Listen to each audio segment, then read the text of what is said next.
Hello, everyone, and welcome to tonight's Get in Tune. I'm Michael Gracia, and I have a great show planned for tonight. Um, I have a great guest coming on, but before I bring on my guest, I want to just make a few announcements. First off, as you know, it's Wiz Wednesday. Check out the Wiz Comic both on Instagram and Facebook at the Wiz Comic. Number two, I apologize for not having a show last week. I was sick and I had to cancel the show, but the people who I advertised the Life on Saturn people are going to be coming back later this month. So keep an eye out for them. They're going to be a really great show to watch. But tonight, I have a amazing artist. He is a production artist. He's done storyboard work. The guy knows animation. We're going to be doing a lot of talking. Let's bring on Ed Traquino. Hello. Hi, Mike. Hi, how you doing? Let me just say hi to a couple of people in the audience. Hi, Dylan. And hi, Joe Ryan. Thank you guys both for tuning in. Dylan says hi, Ed. So, first of all, thank you for taking the time to come on tonight. And Always a pleasure. We got JM DeSantis watching. I know JM. It's been a while, dude. Hey, JM. Hey, thanks for tuning in, JM. JM, by the way, if you guys don't know this, has a wonderful Tuesday night live draw session that he does. I believe he starts at 8. He's got a YouTube channel. Go check it out. And JM, if you want to put a link to it in the comments, go ahead so everybody can know where to go to get your live stream. And Emilio Velez Jr. is watching. Hey, Emilio, thank you. So, Ed, before we get into your career, what I like to do is just find out a bit about your background. You've made your own comic. You have done some animations. You work as a production artist, done storyboarding. What got you into art? What got you into comics, animation? Like who were the things you read and watched as a kid, gave you inspiration, all that stuff? Well, it probably started off. I probably knew I wanted to be an artist, probably in the late 70s. Mm-hmm. And then that's all I wanted to do. Once you get that validation from adults as a kid that you're a good artist and you enjoy doing art, for me, it set me down a certain path. I wasn't going to stray off that path, even though at times maybe I should have. You're always struggling to stay on the path that's right for you. And the thing is, I'm not sure if most of the people who watch your channel know much. I mean, there's so many creative points of the British culture that mean so much to me. And I'm not sure how much they'll resonate. The British magazine called Viz, which is kind of some ridiculous, it's vulgar, it's crude. At times it's quite amateurish, but it's so important to me. And also British sitcoms in general, and sketch shows. It didn't take me till I was later on in life where I realised those are incredibly important to me. That's why I think I tend to really stick to the short story format. Yeah. In animation, in comics. And maybe that's also why I like storyboarding, because, I'm on one project for a few days, because predominantly all my jobs are mainly in advertising. And basically it's humour-based, short story-based, character-based. Yeah, I mean, I'm trying to think. The only superhero comic I ever really read was the Norm Brayfold Batman. And then once he stopped drawing that, I stopped reading. A lot of, obviously, 2000 AD. A lot of Alan Moore was huge. And I think Alan Moore set a high benchmark for me. Then when I did peek in another, maybe more traditional US comics, they left me a bit wanting. That makes sense? Yeah, no, totally. It's it's interesting because I don't usually have many people outside of America on the show, so hearing influences from an area, that my audience probably. Ooh, hold on, cancel. I hit the wrong button. I saw something on my other computer about to freak out, so I was just moving the mouse. Sorry. No, but I don't usually have people, on from many other countries, and that can talk about other influences. When I talk with my guests, they'll be like, "Oh, I read Spider-Man as a kid, and That's it. Yeah. and they had this, and and I'm like, oh, we have all the same influences, and I have influences, in that Franco-Belgian comics, looking at people like Peo and all those. I started reading. Well, I'll be honest. I started reading Peo as a kid because Smurfs were on TV, and I got access to Smurf books, and I would find a couple of comics every now and then with the Smurfs. But it wasn't until I had a friend go away to high school. He went away for like summer abroad, and he was in Germany, and he brought me back Asterix. And I loved Asterix and I couldn't read it because it was in German, but I loved the art so much that I brought it to my local comic shop at some point. I'm like, do you have these comics in English? And they had some upstairs in the back issue somewhere, and she started pulling stuff out for me, and I was starting to read all that. It got me into Lucky Luke and all those great things. So I have some European influences as well, but I don't know all the stuff that you talk about. However, I did have some like British comedies growing up that I really think helped influence my humor, which is why I actually think my comic strip, The Wiz, you guys remember right over there, right there, every Wednesday, is, I think, might even do better with an overseas audience. Well, it's just universal concept, isn't it? Yeah. You got a cute animal, and then you got a wizard. It's iconographic. Yeah. I've had a guest. I don't know if you remember this character back here. Can you see? Oh, whoa. He says it reminds him of this guy. DC Thompson. That's yeah. I grew up. I was a Fleetway fan. Mm-hmm. They did stuff like School Fun, Wizard and Chips. I used to like that a lot. And then after that, I moved on to 2000 AD. The 2000 AD, it was Deadline. Kind of like a lot of people, when I moved out of my parents at 19, my comic consumption went down. A lot of my comic consumption was basically to do with pocket money, and I don't know, it's strange, isn't it? Because I do look back on my comic journey, and sometimes I'm a bit puzzled. Because now I have a wide knowledge of comics and illustration, and I'm thinking, I knew this title was out there, I knew this artist was out there. Looking back, why wasn't I consuming all their work? Like the golden age of illustration, you get these beautiful Taschen books, and I knew they were out there. I think. Look, I'm over 50 now, and I have trouble keeping up. Keeping my time frame. When there's certain influences, when were certain influences a part of my life, and when weren't they? And why weren't certain influences? I think also film was a huge part. I worked in a movie theatre between 16 and 19, and I was consuming a lot of movies, obviously VHSs and movie theatres. I think that was as influential to me as drawn art and animation. I'm not so sure how. Sometimes I know what influenced me, but I'm not sure how it influenced me, because it's very hard for me to be objective about me as an artist and my journey.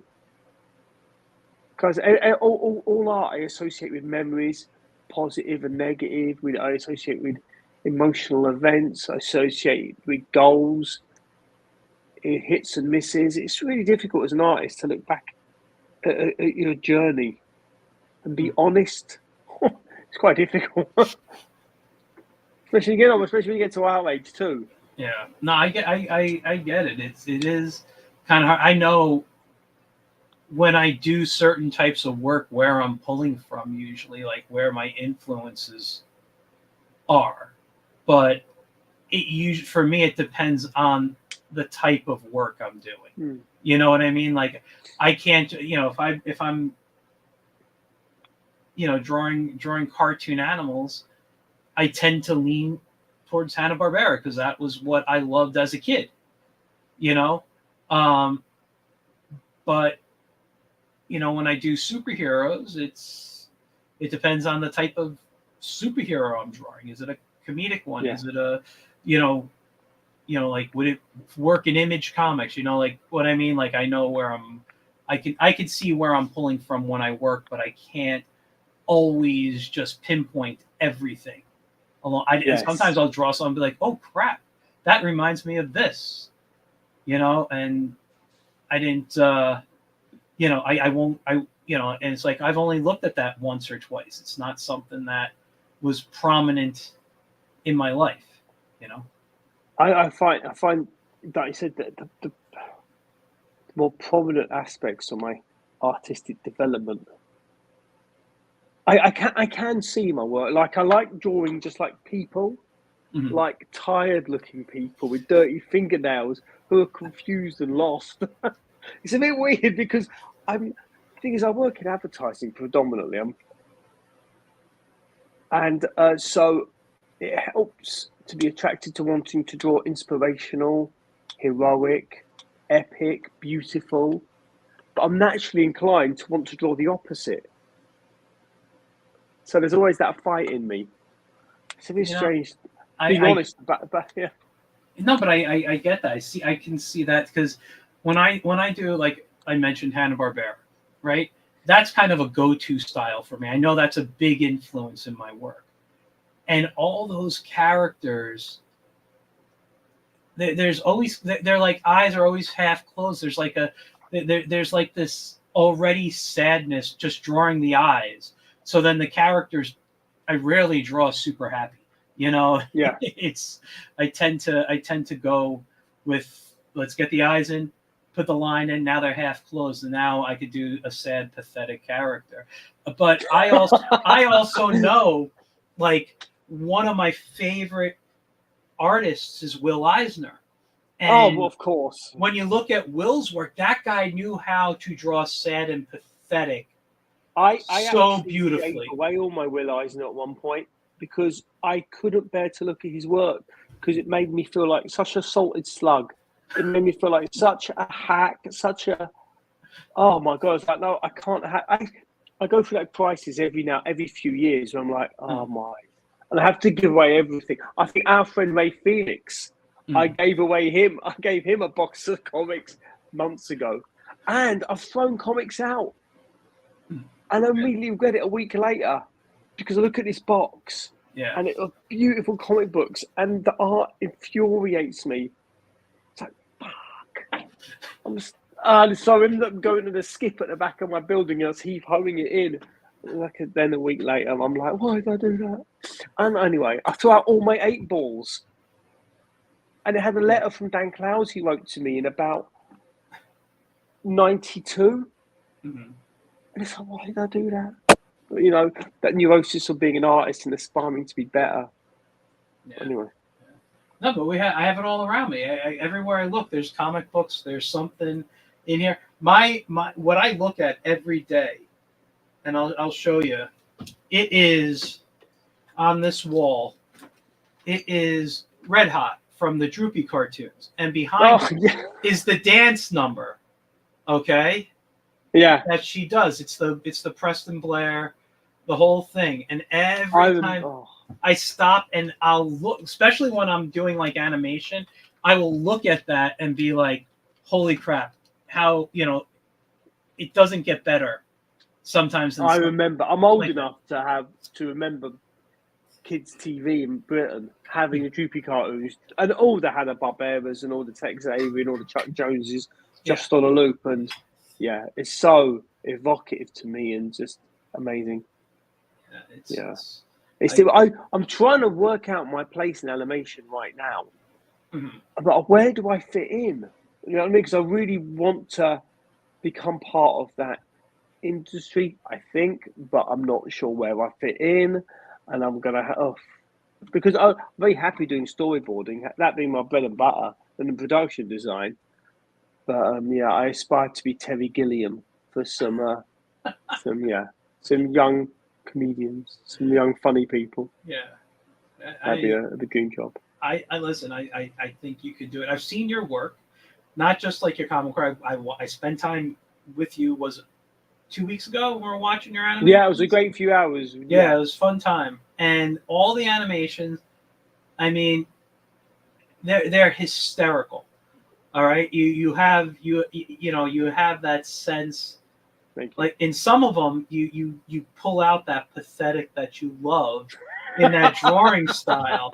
No, dude, it's fantastic. But right now, a lot of them feel more animatic like to me. Yes. Oh god, it's a nightmare trying to work out that balance.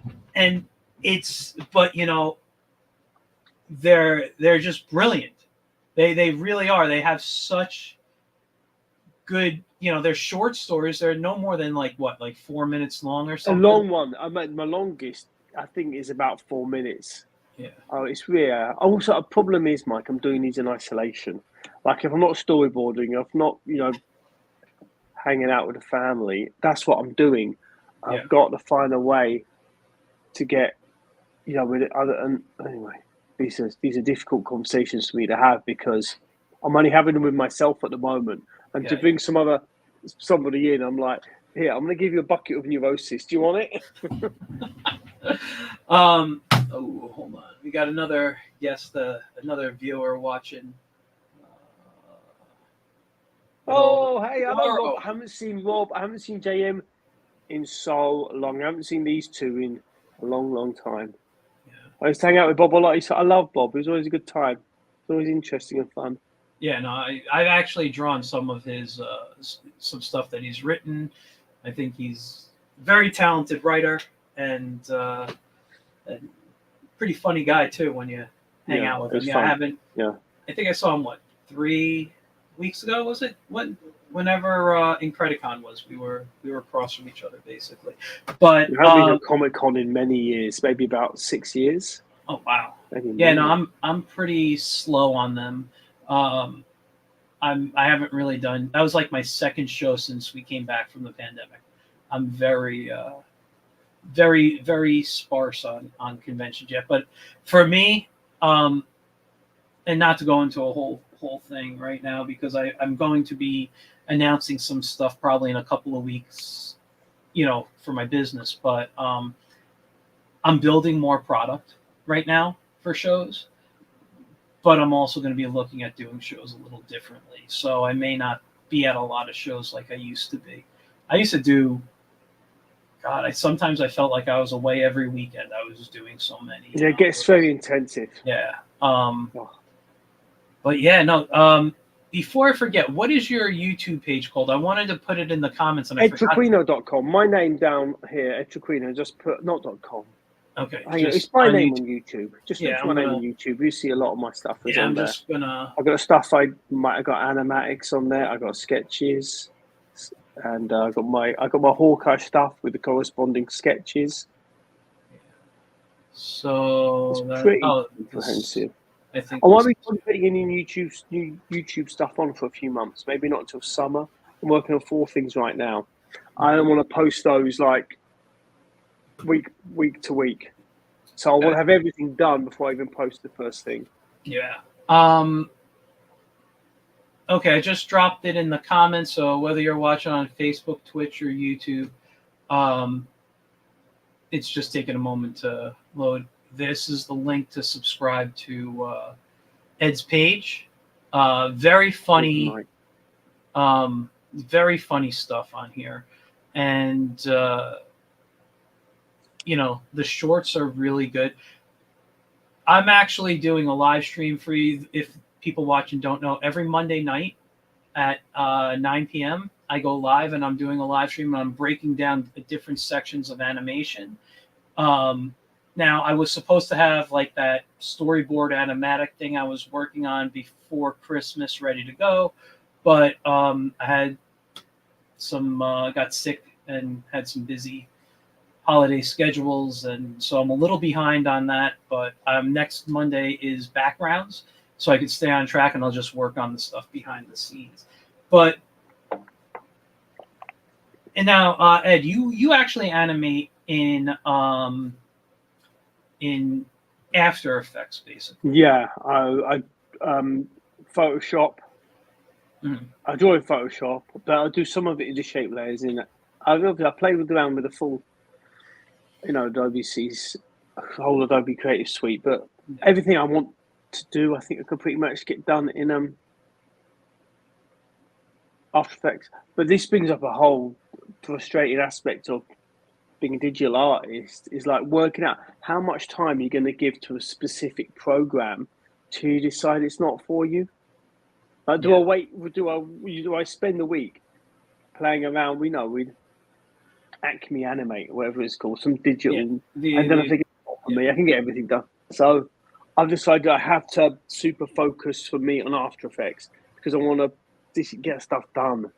Yeah. Because I don't want to just. How many times am I going to play around with doing a walk cycle? But as most animators are doing a walk. Now I just record a video or I crib a video from somewhere and I just animate over it. Yeah. Rather than because I spent so long trying to use I can't remember what it's called. There's a part of After Effects which also that helps you automatically create Basil automatically create a water cycle. I played around with it for weeks and weeks, and all of it's crap. The stuff I did because I was learning, it's shabby as hell. Yeah. I thought, why don't I just basically draw over a video of somebody walking, or I go to the website that I think I pointed out to you, Mike. Yeah, I have it on my phone. I have to look it up. Yeah, Sketchfab, where you can just manipulate a 3D model of somebody walking. Then you can put markers where the joints are. You can lengthen and shorten limbs, exaggerate. It's just so much more time. And I think also working in advertising, I'm so time conscious these days. Yeah. Like, every minute counts. Don't faff around. Because by nature of my job too, I don't know. I mean, right now, it's beginning of the year, I'm not booked. But for all I know, I might get a phone call tomorrow from my agent and I'm going to be booked for the next month. So every spare minute I get, I should be working because I don't know when that's going to run out. Yeah. I know. Get that. I remember being a freelancer and having a lifestyle like that. The famous transfer agents have been very good to me. Mm. Been with them 16 years now. Oh wow! They keep me busy, and they put me on. They put me in front of some very good creative teams, which is good because I'm not particularly inclined for sales. Mm. I prefer to be hanging out or drawing than out there hustling. Yeah. The hustling was the part I didn't like about freelancing, and made me happy. I now have a day job. Oh man, I remember pre-digital. When would this have been? This would have been the late 90s, having to hustle, having to bum around London with a portfolio, with colour photocopies of these paintings I used to do to publishers, to editors. It used to drive me a bit nuts. I hated it. But now digital opened a whole new door for me. Yeah. Great. And you're completely digital now. You don't do traditional. 100% digital. 100% digital. I mean, I'll show you. Hang on a second. Yep.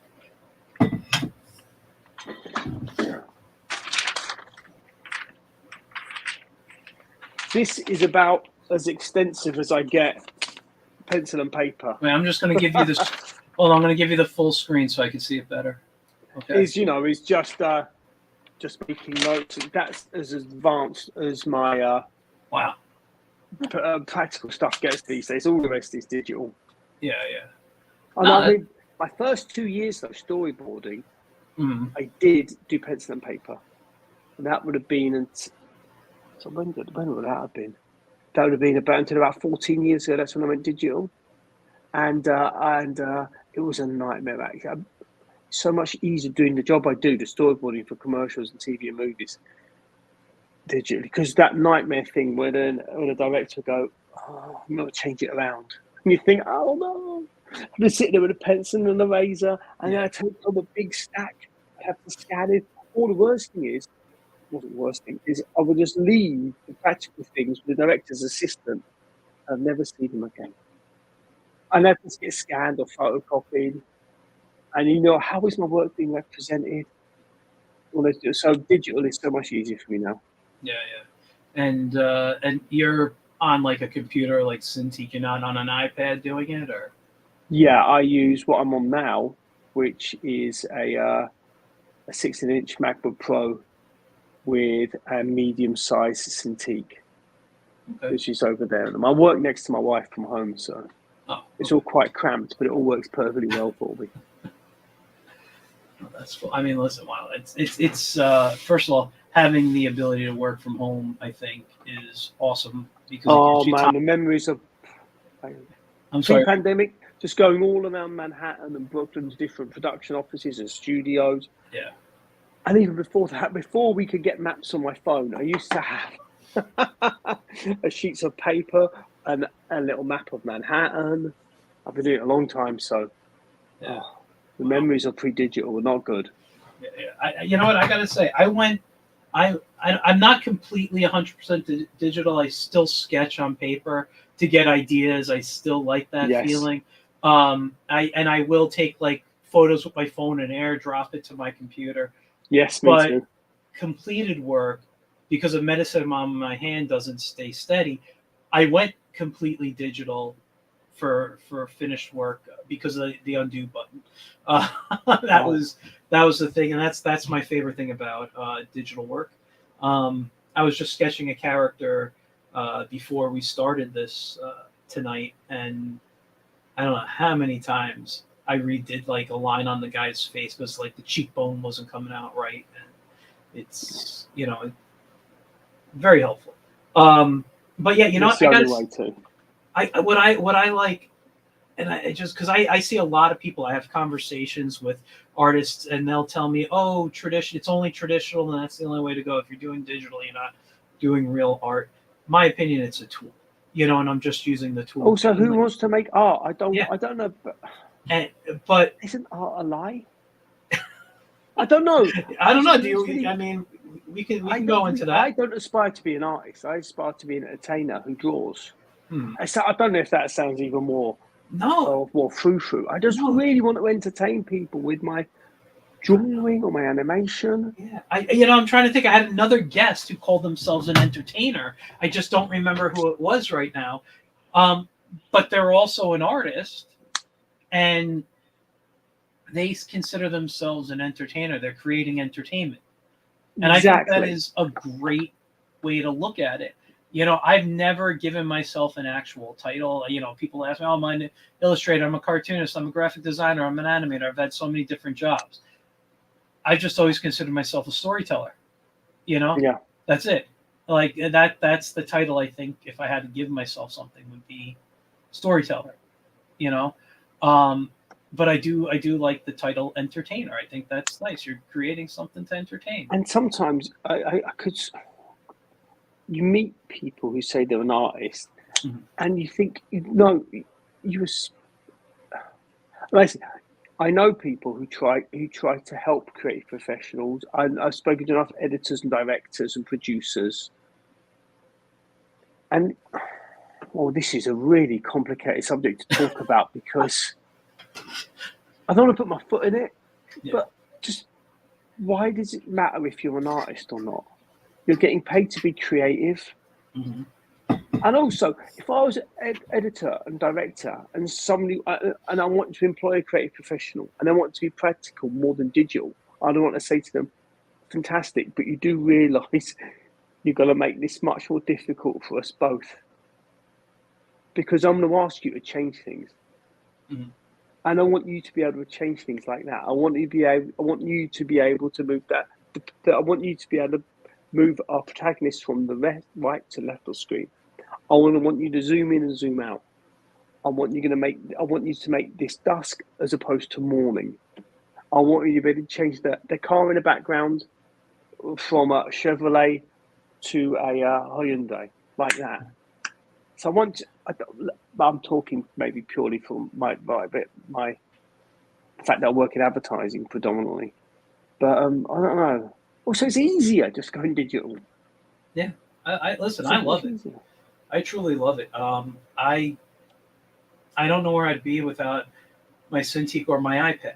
I like that with the iPad, I'm on the go, and I like that when I'm home, I got a large Cintiq home here, I love a large one. and it's when I do my day job, I use it as a monitor to just read off of, and then when I have my free time after work, lunch hour, whatever, I'm drawing on it. And I love, and I think this comes from my animation background. I just love to draw large and loose instead of being tight. So I like when I bought it, I made sure to get a large screen. Yeah, I draw huge, like 900 DPI, and it's wow. Because obviously, again, if a client says I need to zoom in, I want to be able to zoom in without pixelation. Yeah. So I give everybody the option because yeah, it's a bit weird. It's a bit weird talking about digitally or practically now because I couldn't imagine going back to practical more than this. Yeah.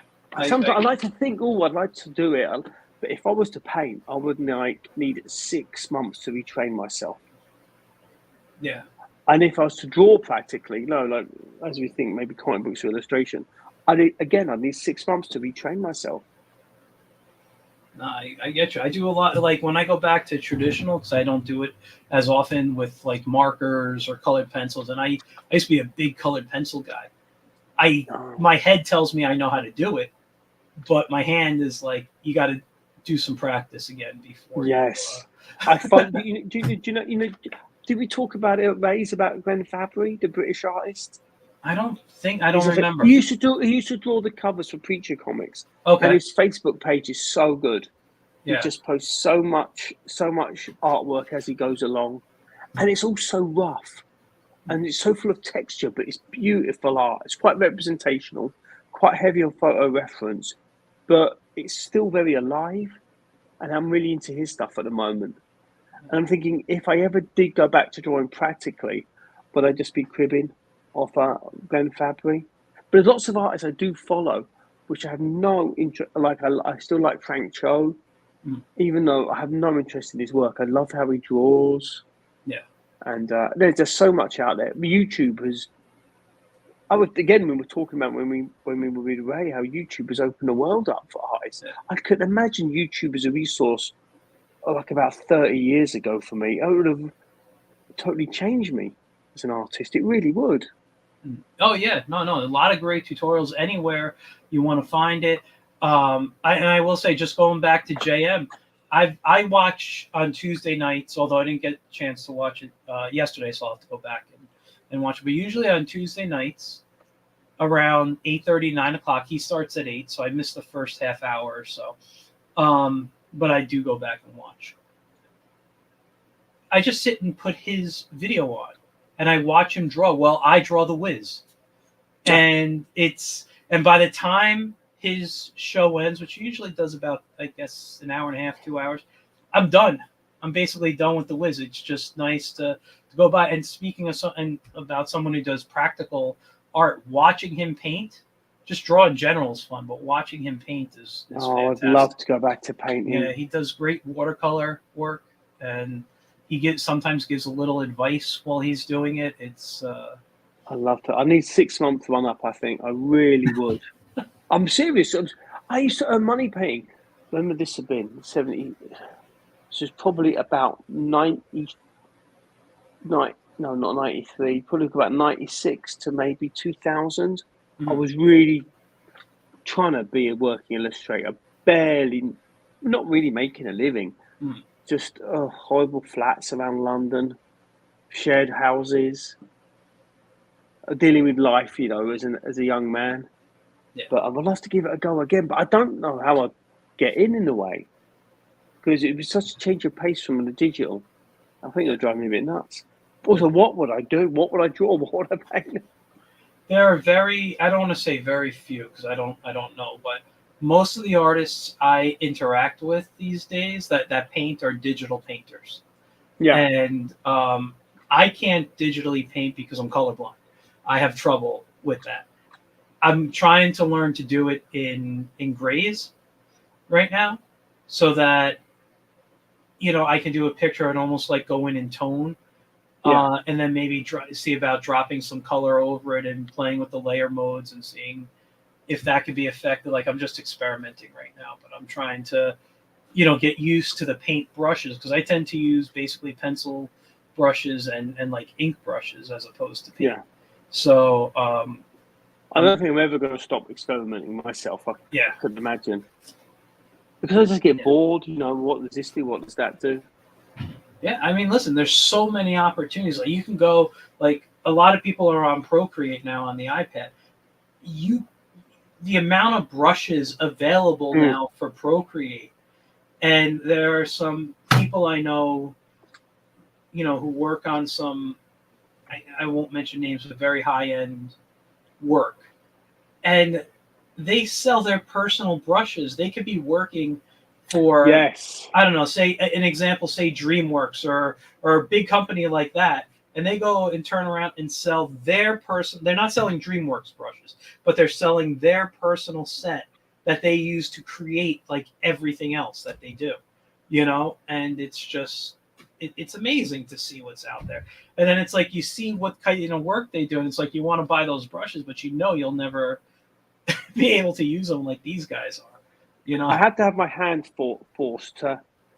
I can play around with brushes. I did a job for Hasbro about 2 years ago. I was on it for about a month. Yeah. And I was told to specifically use a certain type of brush.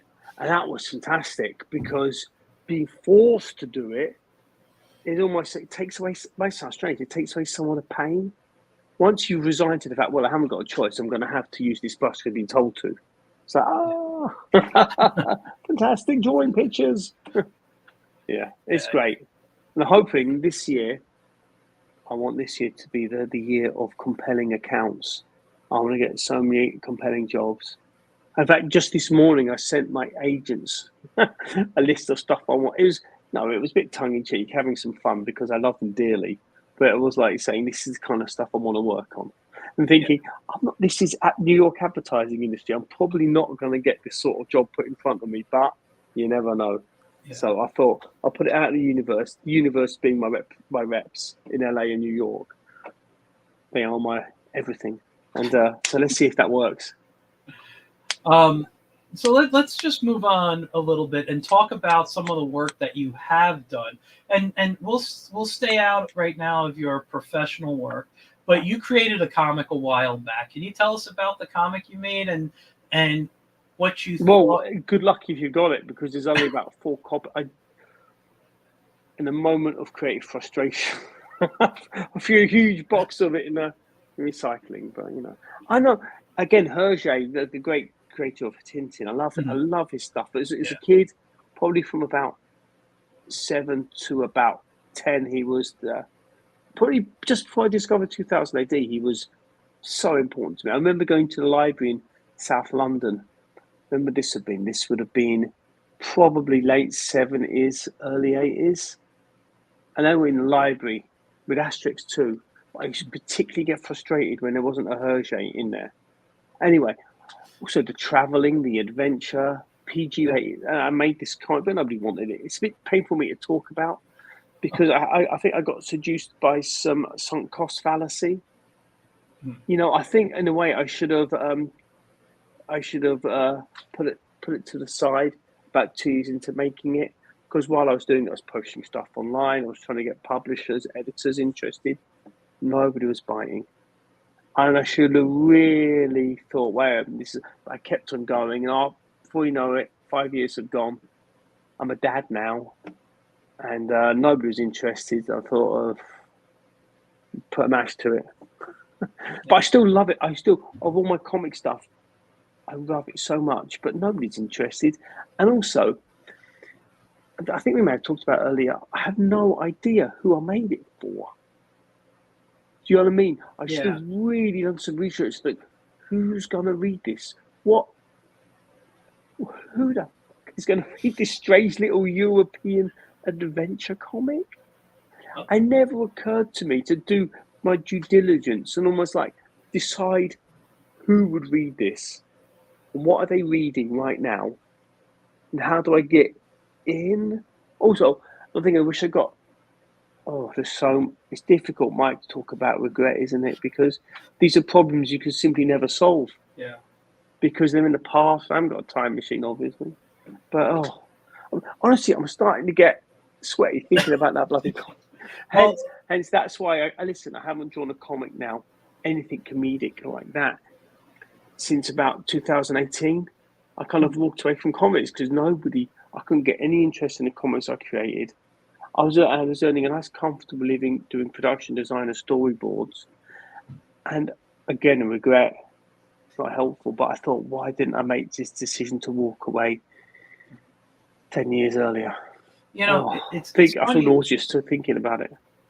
Well, I'm sorry. We'll get off that topic pretty quick. No, please. I just to talk about these things. I want to say a couple of things. Number one, have you ever thought about finding the old files and putting them up as a PDF on a print-on-demand site now? Like I didn't know he was interested.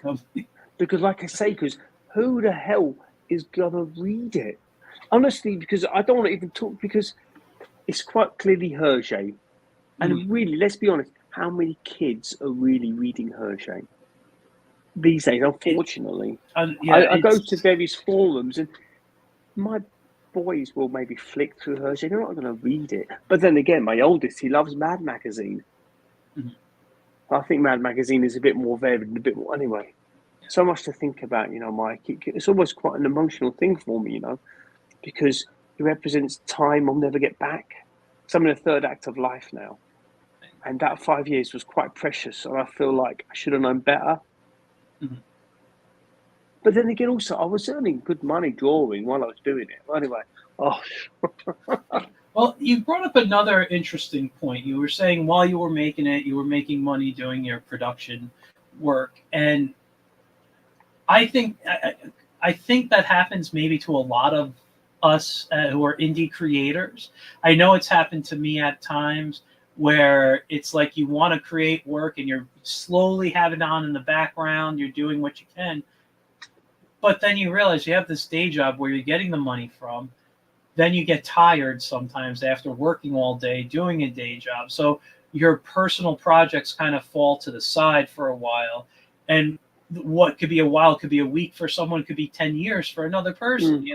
It's just how life is. And it's I have now come to the conclusion that, yes, listen, I got a day job that I love. I really do. And if I had to do it for the rest of my life, I know I could. But I want to create stuff. So I take every free moment I get to either be in my studio, be somewhere creating.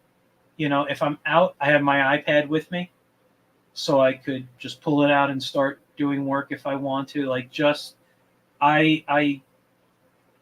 I've said this before, when I'm watching TV, I get mad at myself. Like, why am I wasting my time sitting here watching TV when I could be in my studio drawing my next Wiz comic or animating some, you know what I mean? It's like, but I think a lot of us are like that. And after having a long day at a day gig, you want that unwinding time, That I only can watch TV when I'm tired. Otherwise, I'm thinking, wait a minute, if I'm not tired, I should be working, I should be tidying up, I should be cooking, I should be... Well, anyway. I don't want to call it a resolution, because when I call something a resolution, I never stick to it. But what I have now done, because of my schedule and everything, the way I work, outside of nights, I do this show, and I draw the Wiz. I need to be in bed by 11. Usually I was up till almost 2 a.m. I'd be watching something on my iPad. I'd be drawing. I'd be maybe drawing on my iPad, whatever it was. I was always busy. I said, from now on, once I'm in bed, I stop working. No more sketchbook next to me. Only a notepad if I get an idea I need to write down. I'm keeping books by me, both comics and prose. And I read that until I'm ready to go to sleep. No TV for me in the bedroom. If my wife wants to watch I agree. I hate TV in the bedroom. So she can watch it, but I don't pay attention to it. I just like right now I got what was it? Volume 1 of the King Comics Mandrake the Magician. And that's what's on my bed, on my nightstand right now. I vaguely remember Mandrake. I probably did read some Mandrake, Yeah. talking about 40 plus years ago. Because I did dilly dally. I have a very specific memory of my mother giving me a Fantastic Four comic, probably in the late 70s. Mhm. That's my guess. It's been late 70s. So yeah, wow, yeah. I do remember. I think I may have read a Mandrake comic of all things in Portugal. When I Interesting. was visiting, I don't know. It's just Well, all these memories. I will say Mandrake, characters like Mandrake, the Phantom, both created by Lee Falk, um, which by the way also predates Superman and all those heroes. They were very popular overseas. Mm. And when story strips in the newspaper started to disappear, and only a few strips were really staying because humor strips were the big thing. Mandrake and the Phantom both survived for years, and I don't, Mandrake stopped. I forgot what year, but Mandrake stopped because the artist like either passed away or retired, who was the most current Mm-hmm. artist on the strip, and when it just ended. Uh, so you might find them in comic books now, here and there. And I know there's I do been remember movies in Mandrake. development that haven't, you know, been made yet. But yeah, no, No, that it's type a of weird stuff. time to be into comic books. So, and I don't. I wonder because I do remember how crazy it went when Superman died Mhm. and being on the outside, going to comic shops in Britain, and the big fuss of Superman dying, but wow, we're not being really part of the culture because I remember specifically, I do remember the first Superman movie as a kid, and that still holds a special part in my life. Yeah. It's still a special part, special place in my heart. That first Superman, the '78 movie, but not the comics for some reason. I Well, think the comics sometimes, when they were too regular, they stopped being special. the comics that were out when Chris Reeve was Superman were not like the Superman, like really super action. They were still kind of comedic, if I remember correctly. And if I'm wrong, someone in the audience will let me know. But I Obviously, believe we didn't get, because DC was still dealing with the two different universes in their books. Where they had like the Earth 2 and the Earth 1 heroes, and they were dealing with all these things. And there was, it was a time where Superman had was the most powerful person. So if I remember reading a book, and I don't know if it's from the '70s or not, but everyone makes fun of, he had super ventriloquism. I mean, how do you have super? It's like he needed everything to be super and have every power. And listen, he's my favorite superhero. I've got like 4 or 5 figures behind me. I love the guy, but he was corny for a while. look, I love corny as I get older Yeah. now. I want corny Mm. or I want grotesque. I Mhm. want comedic. I love last year, was it last year or this year? I discovered the sketch show. I think you should leave. Have you seen that? No, I'm not familiar with It blew me away. It's a 15-minute shows. They're real it. quick, and my God, they not my socks off. I think you should leave with Tim. I've forgotten his second name. There's a guy from Detroit. He was in the old show called Detroiters. Check it out. I think you should leave. I Okay. think that's going to be a huge influence on me. No exaggeration for that next decade.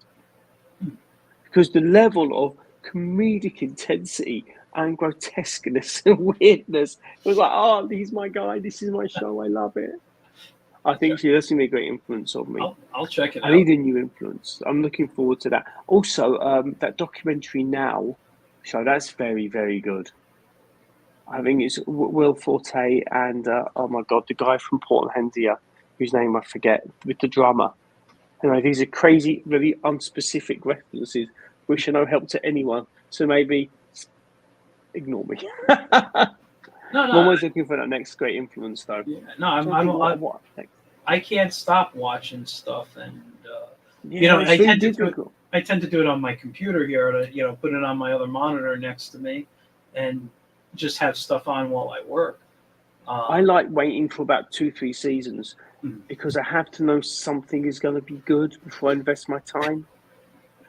But then, especially with TV shows, especially with dramas, then you risk spoilers. But like, I'm not investing a single moment unless what you're going to offer me is quality. Because time, like I said, time is so precious, and it's running out. Clock's ticking down. But I'm trying to think what's the next thing I want to get. I'm really looking forward to this summer, Mike, when these 4 things I'm working on are going to be done. And all have various levels of complexity. And the first short is by far the most complicated. I'm about halfway through that, and it's driving me a bit nuts. I'm not enjoying it. I'm waiting to get to the top of that hill, so it's going to be an easy ride down. But at the moment, I'm in a real intense part of animating that drives you a bit crazy. You think, this looks terrible. Hey, I got a little bit of a success. This looks terrible. A little bit of a success. And soon, hopefully, the list looks terrible is going to shrink. And the successful bits are going to expand. And then I'll be overwhelmed with joy. I'll get the wealth associated. I mean, I think every artist,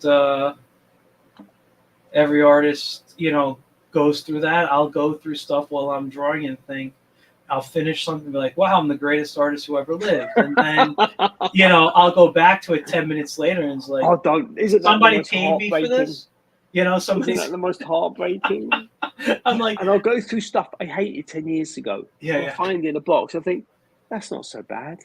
I'll put it back in the box. I'll come back to it 2 years later and I think, that's a big pile of horse apples. It's funny. I did some work in a Zorro book a couple of years ago, and I did this one image, and it's Diego watching children play Zorro, and I'm like, oh, this is good. But after I sent it in, I noticed I drew one of his arms too thin, and I'm like, to me, it throws the entire picture off. It's I've told, I don't know.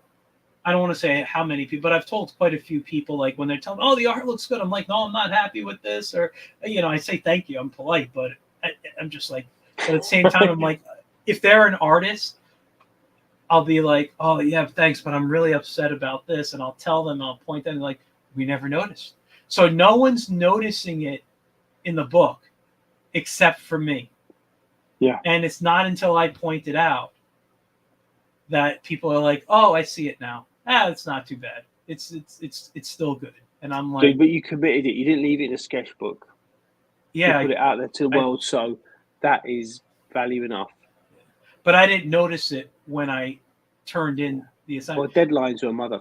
They really are. Exactly. But there's plenty of times when I've had I get a call from a director. We need 10 more frames. You got an hour, and I'll be like, yeah. They want it at the same standard that I've had 10 frames a whole day to do. And then you think, well, I've kind of got to let this go. They know they're going to get something that's maybe less than ideal. So I'll just surrender, and I'm just going to push it out, and hopefully I won't get a slapped wrist for being subpar. So let me ask you this. We kind of talked a little bit before we came on the air. I want to know, because you do different types of animation. You do a different type of animation. But how do you feel about Mickey Mouse Steamboat Willie going into the public domain? Would you choose to do something with him now that it's in? No. I mean, I love it. I find it very interesting.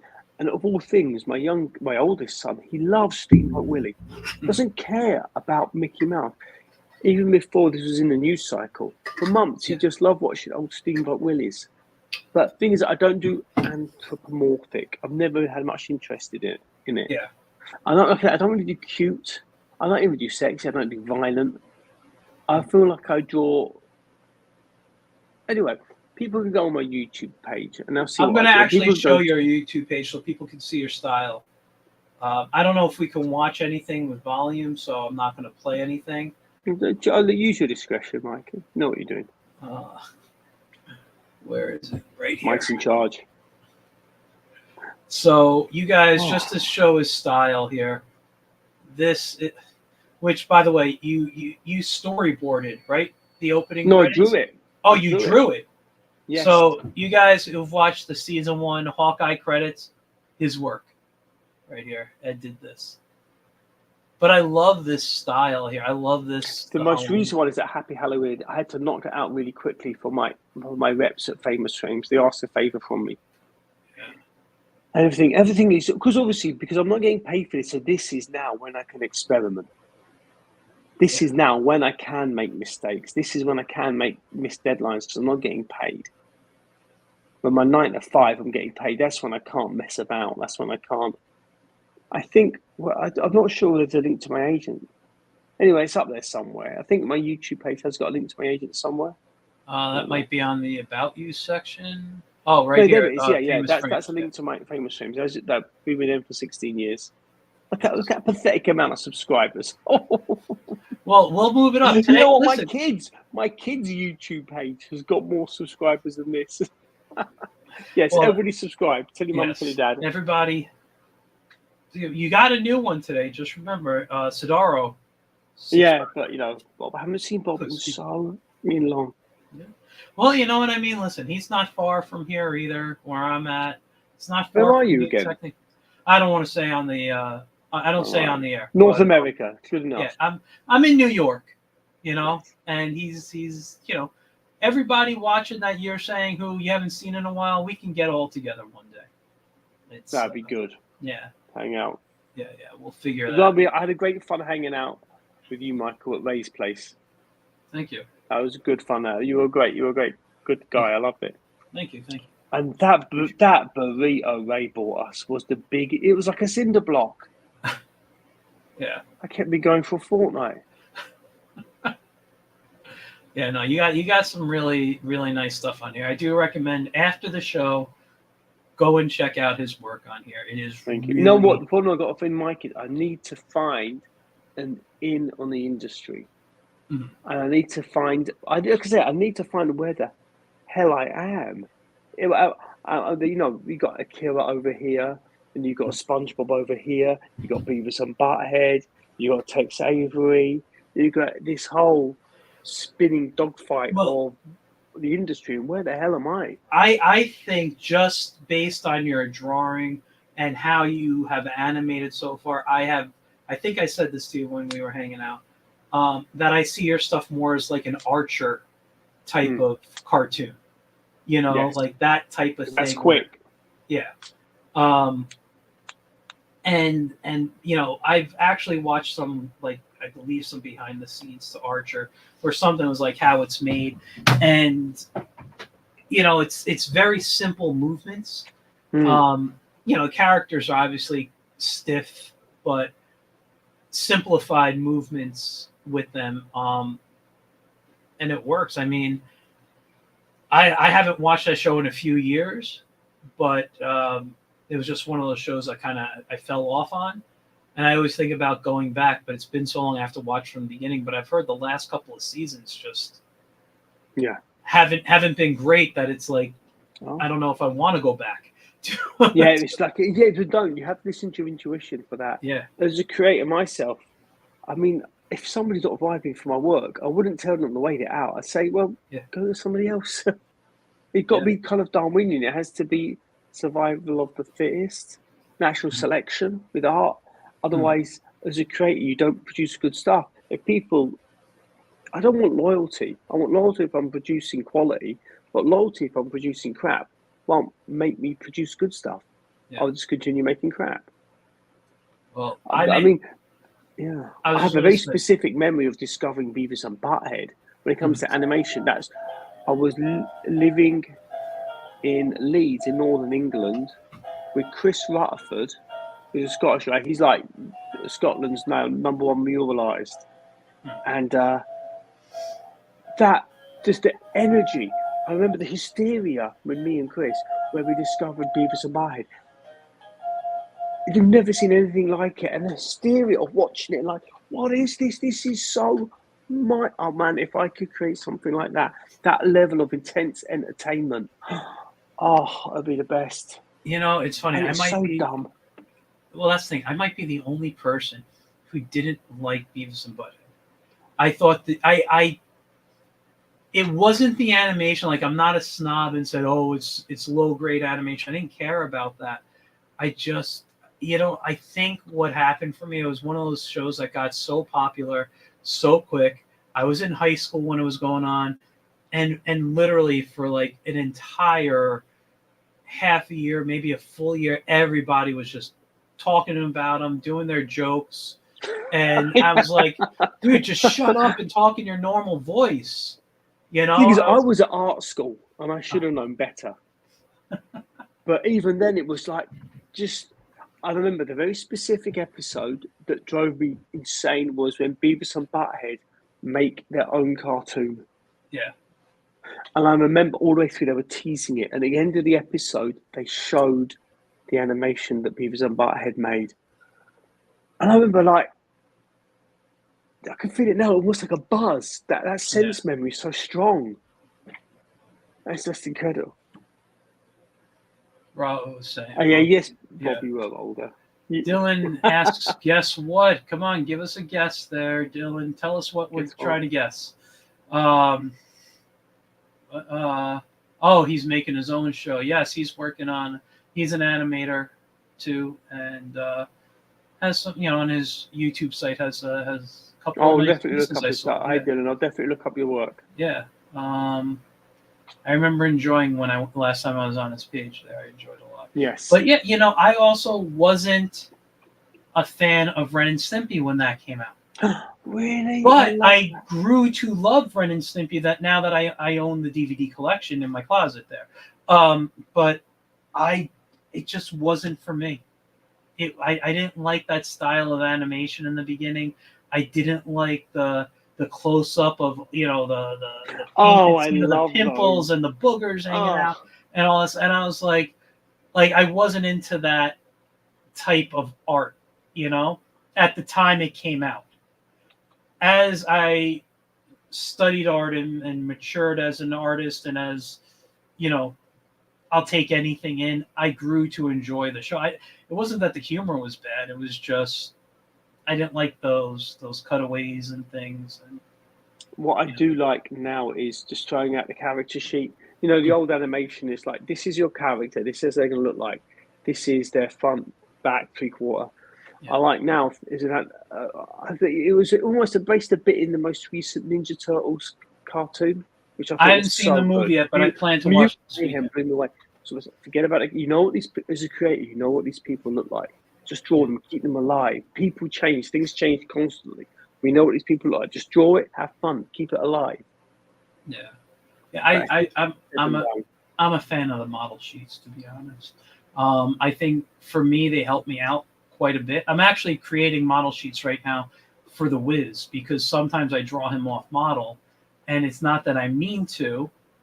It's just got to get it done. So it looks enough like him. What I'm doing now for my character sheets when I'm working now, my character sheets are basically previous frames. And it doesn't look perfect, but it looks alive and looks flowing. And also, I think nowadays I'm competing. I don't know how relevant AI is to animation, because what some people can do with AI now is just incredible. And it gets me a bit worried. Nobody I speak to my reps regularly, and they say, don't worry until you have to. At the moment, it's not encroaching too much. When it starts encroaching, we'll let you know. And then, it's all hands on deck, panic. It's not quite there yet. Yeah. I don't want to plan for an eventuality that is still so vague. Even though some people may say it's not vague at all, AI is here. And it's influencing every part of the creative industries. But at the moment, I feel like I'm not losing any work. So. The whole thing with AI right now, it's a huge discussion. People wonder, is there going to be work for them? How's it going to affect them? The whole thing, and what I'm sorry, I'm just looking for something to show you when I'm done here. And I have many opinions on it. AI, I think, is going to become part of a regular workflow in some way for some people. What I'm anti AI in the sense of I don't like that AI pulls from other artists, you Of know, course, yeah. and I don't think that's good. But after watching, and I know they were terrible, but after watching that company who did the South Park um, stuff, I don't know if you remember No, I never hearing about saw that. there was some. There were some people who made like AI South Park, and the show was terrible. Like it was bad. Just the writing, they couldn't get the jokes. Things were off, but it looked like South Park. Yeah, And I think if we could get some kind of AI bot specific to us that I could program with my style, let's say for comics, and I feed it a 20-page script, and it just reads it and says, panel, panel, panel. This page's got 6 panel. The first panel is the largest on the page, or whatever, and it could throw that out for me, and it adds in all the dialogue in each panel. It's stuff I don't like to do, you know. yeah, And then I could go in and draw it and ink it. And if the AI can color it for me, put in the flats, and then I could go in and add the highlights and shadows and stuff. Awesome. Like if I could get AI working for me in my own personal style, I'm okay with it. And I think companies, if companies like Disney and DreamWorks and all that stuff could do the same thing, I'm not opposed to it. I don't like that it would remove jobs from people, but if it's specific to a style, to something like that people can go in and edit, completely yeah, okay with it, because I do know it's going to become part of some form of working method in in at least the entertainment industry. I don't know how it would affect comics right now, but Well, I I think think in comics are pretty much gone, aren't they? Relative to how they were. I mean, because I think I may remove jobs, but I can't help thinking that there's never been more opportunities for creative professional people than there are now. yeah, Because growing up in Britain, there was a few comics, there was like 3 TV channels. Just the amount of media now consumed has never been more. It's incredible. I mean, look at all the cartoons, the yeah. animation that's now available. There's never been more. You know, I I don't know if I've said it in detail on this show. I'll go into it right now, just a bit. Since the 90s, I've been pushing digital comics. I thought motion comics was where it was going to go. That obviously did not happen. Because you mentioned about the floppies, the printed copies, are Yeah, they go? I don't think print will ever die. I think people are always going to want print. But right now, if I was to jump into the industry, I wouldn't be thinking about print at all. I would be thinking of digital books, because right now, I mean, now also you got to think about where your audience is. If you're trying to target regular comic readers, you want print, you want it in the stores, you want them at conventions. But if you're someone like me who does all ages stories, it's family, kid friendly, the whole stuff, kids are not on print a lot. They're on iPads, they're on phones, it's a whole new generation. I would target my comics to where they are. I might even build an app that they can download and just read my comics on, free of charge. I wouldn't care. I'll put it up on Webtoons for free. Not the whole comic, but the majority of it. I spend time building an audience. And if I have to do that for 6 months to a year, I would give away free comics for that long. yeah, And while that's happening, I would use a website like Printful or whatever to build merch, to try to sell, to make money from the fans. And when I know I've reached, say, a year of giving stuff away for free, now it's time for me to collect it in a book with more stuff that I have. I built the fan base, and I could be like, okay, they're interested in my stuff. If I want to run a Kickstarter, awesome. If I just want to self-publish and say, hey, listen, you can get the story you just watched or you just read online with, you know, another 50 bonus pages of story plus another 10 behind the scene pages and whatever. So I really fill the book up and turn around and sell it somewhere. And they can buy digital copies and they can buy printed copies. You know, so I would have that. I wouldn't go crazy on the merch. That's actually something I'm not a big fan of on Kickstarter. When people are like, oh, we got, uh, you know, beer cozies and those type of, I don't care about that stuff. I want the comic. I want the story. I want all that, you know? Yeah. That's what's important to me when I'm doing the comics, not the little extra bonuses. But you know, and I get why people do it to, you know, for the tiers and whatever. But that's how I'd attack the comic industry these days.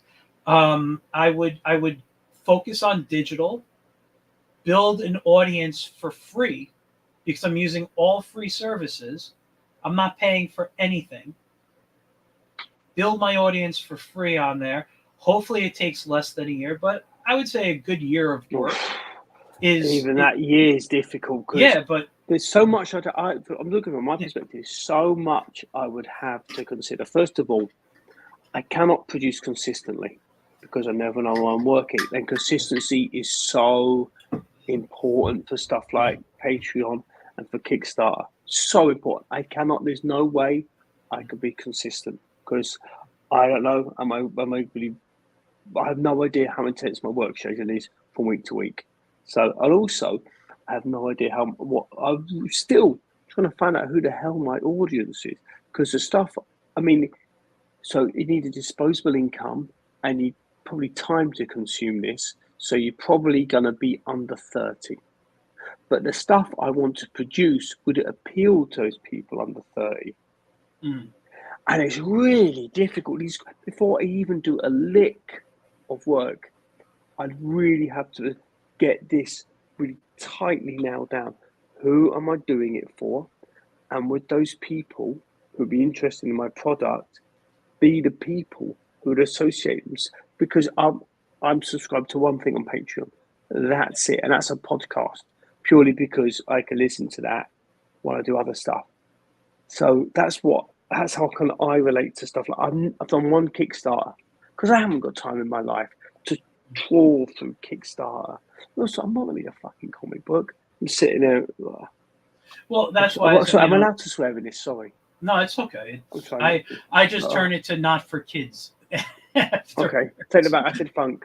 It's okay. You said other stuff earlier, so you know it's dude. It's no problem. There's so much stuff for me to consider, Mike, when I do stuff like that. And also, by the time I'm thinking, well, if I'm going to do this, I should get a specialist or something novel about. Maybe I'll pay them. I'll give them a percentage. Mm-hmm. Maybe I'll have 4 people associated with this. I need somebody who knows the industry, somebody who can do the finances.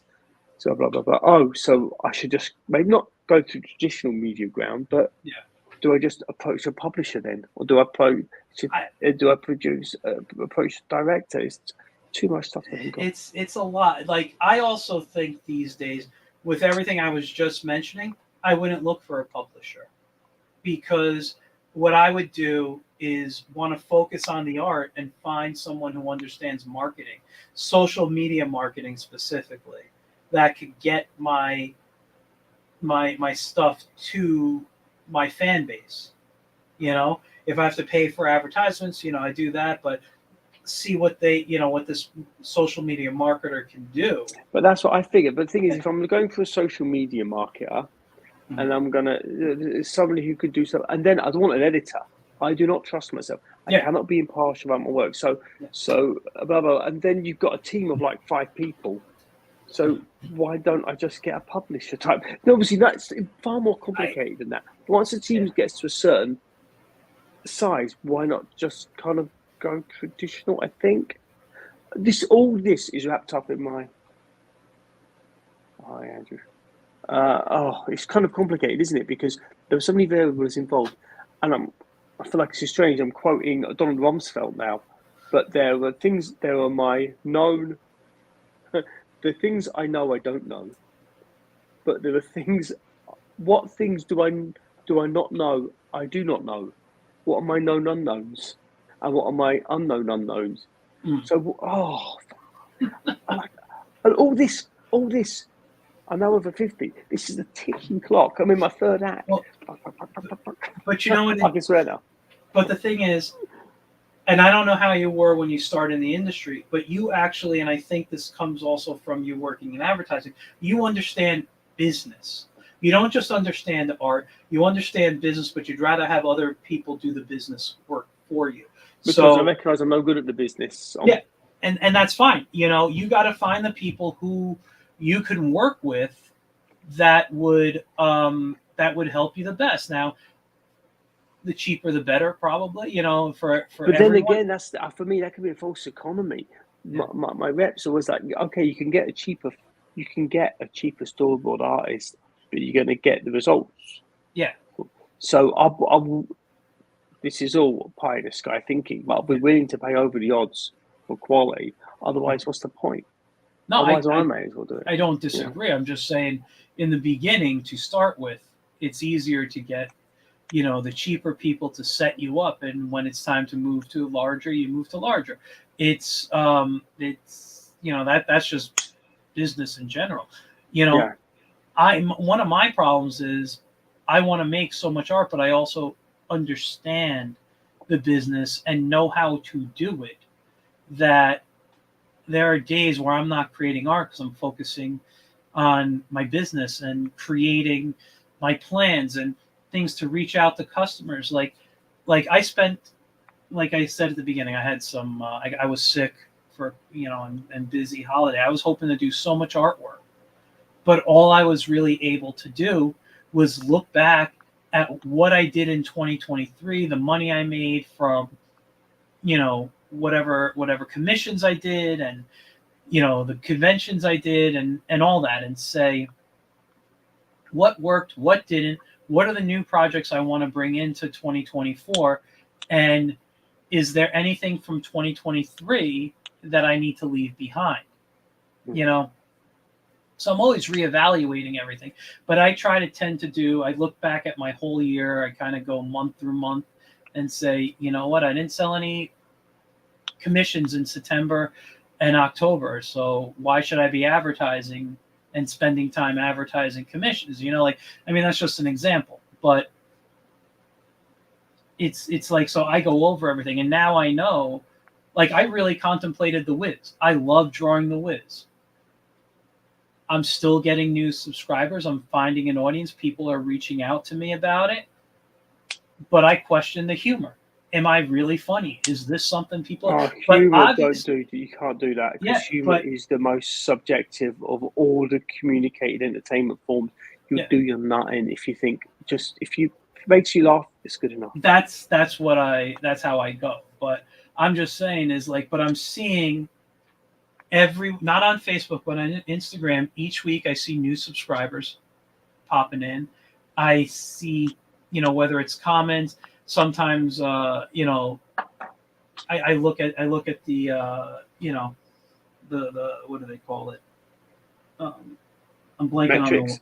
I look at those things. I see everything. I look at it, and some weeks it's awesome. Some weeks it's but it's like, this, I know I can't stop. I can't turn off the Wiz right now. If my subscribers were going in the other direction, or I was getting interactions, also was one of the words I was looking for. But if I was only getting 1 or 2 interactions, is this something I should continue to do? And then I thought, only if I truly love it. But I'm hitting between 20 and 30 a week, each week. It's not as high as a lot of other comics, but it's enough to keep me going and saying, yes, the Wiz is something that is, I'm not walking away from. So I have to make sure that all these new projects I want to bring into 2024, the Wiz won't be affected. You know, what does Andrew say? It sounds like that's going on everywhere. Yeah, it's real difficult. I don't like the word hustle, because the word hustle has kind of been cheapened in a way. Some of the people, I'm selling used shoes, I'm hustling. It's like, no, I mean, also, I think being a self-employed, hustle can almost be counterproductive. It's almost like you can make a penny today that you could have been invested to make £1 later. Yeah. So, it's really complicated, Michael. And Yeah. I had a 3-year plan for this animation for my YouTube stuff. Mm. And I got to my 3 years and I thought, no, now it's a 5-year plan. And this 5-year plan ends this summer. So I'm trying to create it a gallop at the moment. But at the same time, I don't want to fall over and break my leg creatively. Yeah. So it's all hands on deck. So I really, really want to reevaluate my stuff again come summer. I really want to be somewhere special because, like I said, I've got these 4 animations I'm working on. The first one is by the most difficult. Anyway, I'm not really enjoying. I'm learning tons, but I'm not really enjoying it. But these next 3, I think I'm going to enjoy doing a lot. That's So great. hopefully that'll put me in a good place. Yeah, I mean, I hope your plan continues further because I love what you're putting out. I will say that. I don't know about you, but how busy do you get on LinkedIn? Because I'm thinking of getting on LinkedIn and just paying somebody deep in the animation industry. There are people out there who can basically take me by the hand and say, "You're lost. Do this, do this, do this, do this." Connecting. I don't get on LinkedIn too often. I advertise this show on LinkedIn. Sometimes I'll put up a whiz comic. I try to do that weekly, but I've forgotten over the last few weeks to do it.